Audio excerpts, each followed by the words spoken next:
in between working and sitting,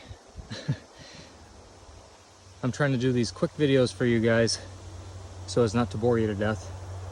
I could make them lengthier, but anyway. So what we're looking at right here is a brush pile. I'm sitting down, maybe it's throwing off the camera angle a little bit, but the pile is about, at its highest point, 6 feet, and it's close to 30 feet across. Now, as horrendous as it might look, being that the driveway is right there, the car, and then eventually the home right about there,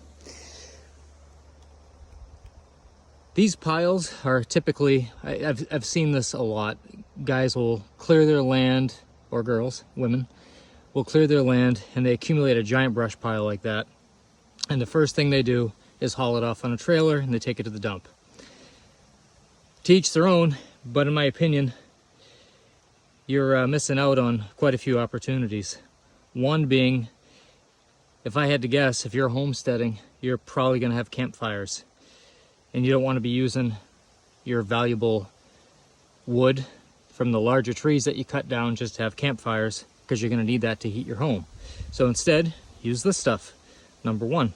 Number two, as unsightly as that may be, even if you completely left that alone, as time went on, they would decompose, they would break down, their structural integrity depreciates, and it will turn into the ground once again. And I strategically placed this pile right there. And you can't tell now, but right there is where there's a little bit of a wetland, or wetter land than should be. And if I don't use all of it, again, it will eventually turn into the earth. And lastly, again, if your intention is to homestead, something like a simple brush pile like that creates a magnificent home for a lot of critters. Even deer, to some degree, will find and burrow alongside brush piles like that to get out of the wind. But it's a home for squirrels, rabbits. If you happen to have water on the property, probably beaver and muskrat and things like that. And the point being is that if you're homesteading and part of your homesteading venture is living off the land and hunting wild game, well, you've now created a habitat that's encouraging for those animals. The one thing I would not do is I would not put a brush pile super close to your home. And maybe it's obvious to some of you other people maybe not, but brush piles, as time goes on, you will see rats, you will see mice, you will see rodents, and the closer it is to your home, the more likely they're going to try to find their way into your home. You don't want to, they do that anyway, you just don't want to encourage them any more than necessary. The other part of not having it too close to the home is that a lot of the wood that you're cutting and clearing, especially if you're up in Maine, Maine's famous for having carpenter ants, and let them do their thing in the brush pile. If you bring them too close to your home, once again, just like the rodents, they're going to try to find your way to your home anyway. You don't want to make things easier for them by putting a giant brush pile right next to your home.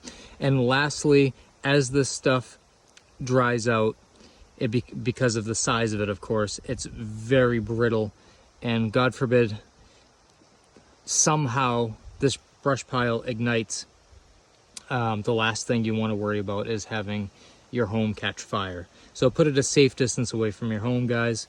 And I'll just give you a quick little walk around here. Nothing too exciting, just kind of showing you the progress here.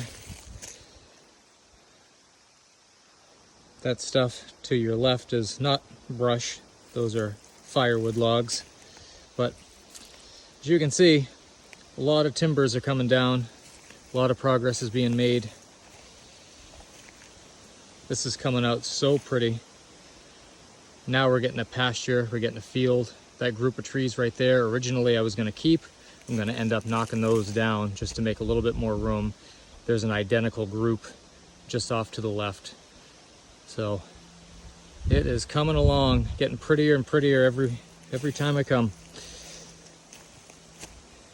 There's the lazy dog. What are you doing over there? Get to work.